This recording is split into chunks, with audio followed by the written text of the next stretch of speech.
Full-size SIM. You've done this at least once. New phone, a bent paperclip, or that tiny pin tool carefully carrying a small gold chip between devices, trying not to drop it. You've always thought of it as a little memory card storing your number. It's not a memory card. That chip is a complete computer with its own processor, storage, and operating system, and exactly one job: proving to the network that you are you.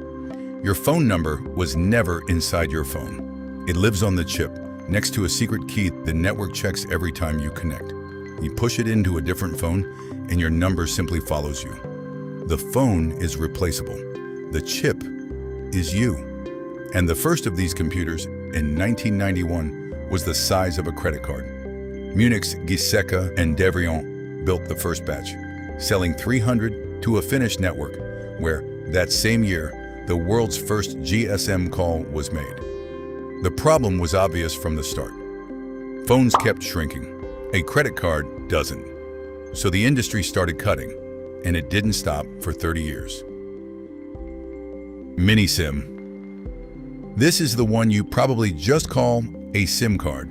About the size of a postage stamp, standardized in 1996, the exact same chip as the credit card version, with most of the plastic thrown away. It ruled for almost 15 years, and it's why switching phones used to feel like magic. Pull the card, move it over, done. No account, no password, no phone call to your carrier. It didn't matter which brand of phone you moved to, or whether it was brand new or a decade old. The card asked no questions and needed no setup. That simplicity is exactly what we've slowly traded away. It even carried your social life. Early phones had almost no memory of their own, so your contacts were saved on the SIM itself, usually around 250, with each name cut off at 14 characters. Your text messages lived there too, often only around 30, which made deleting old messages a weekly routine. Your entire circle of friends stored on a fingernail of silicon. Some people got clever and kept a spare card just for numbers, swapping it in like a tiny address book whenever they needed to copy someone over. The catch: lose the card, lose the contacts. An entire generation lost their friends' numbers, one dropped phone at a time. Micro SIM. This format had been an official standard since 2003, and for 7 years, almost nobody used it. Then in 2010, the iPhone 4 arrived. Apple wanted the extra plastic space for battery, and suddenly, a card half the size was the new standard. But the gold contact area stayed the same size, which meant with scissors, a printed template, and a steady hand, you could cut your old mini SIM down to micro yourself.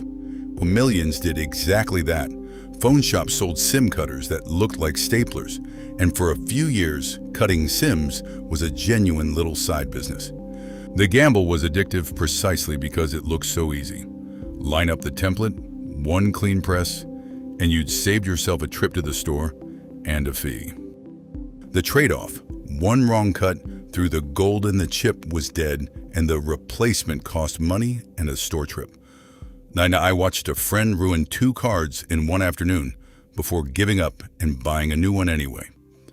To this day, I still remember the exact face he made after the second one. Nano SIM. Quick question before the next cut. Do you know which SIM is inside your phone without checking? Drop it in the comments. Because in 2012, the iPhone 5 introduced the Nano SIM, and this is the end of the road for plastic. 40% smaller than micro, and for the first time, the cut went into the third dimension. It's thinner than a credit card. The only SIM that ever was. A genuine first in the format's history. At this point, the card is basically all chip. Cut any further, and you're cutting into the gold itself. That's why, 14 years later, this is still the standard card in almost every SIM tray on Earth. There was nothing left to remove. The catch: small, quietly became losable. It needs a metal pin just to eject. It weighs less than a paperclip, and if you drop it on a carpet, it's gone forever. Esim. So the industry solved it by taking the card out of your hands, literally. The Esim isn't a card at all.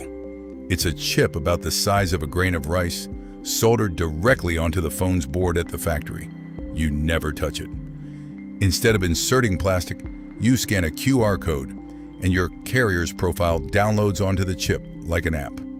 There's no plastic to lose and no tray to break, which is exactly the point.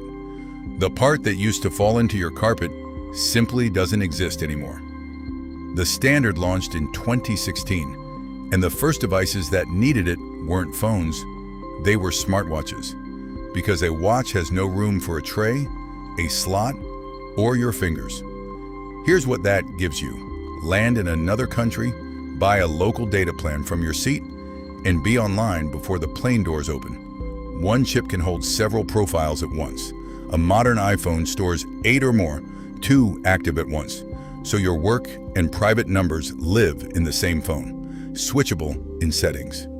In 2022, Apple shipped every US iPhone 14 with no SIM tray at all, just a sealed body and software. But there's a real trade-off worth saying plainly. Swapping a plastic card needed nobody's permission. Moving an eSIM to a new phone usually runs through your carrier's system, their app, their process, sometimes their support line. The freedom you use to hold between 2 fingers quietly became a software request. Isim. And this is the disappearing act. The Isim isn't even a separate chip on the board. It's built directly into the phone's main processor. The same piece of silicon that runs your apps now contains your network identity, etched in as a region smaller than 1 square millimeter. It was certified for real-world use on Qualcomm's Snapdragon 8 Gen 2 in 2023. Why it matters? No tray, no chip, no extra part at all.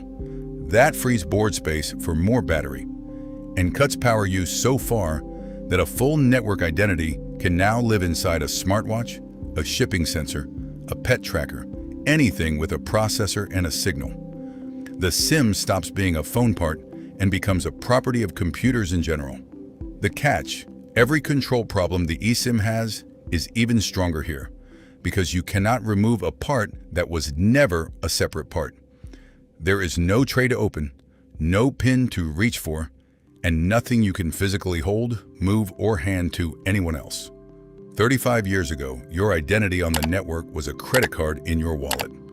Today, it's a patch of silicon smaller than a grain of salt, hidden in the corner of a processor, doing exactly the same job it did in 1991.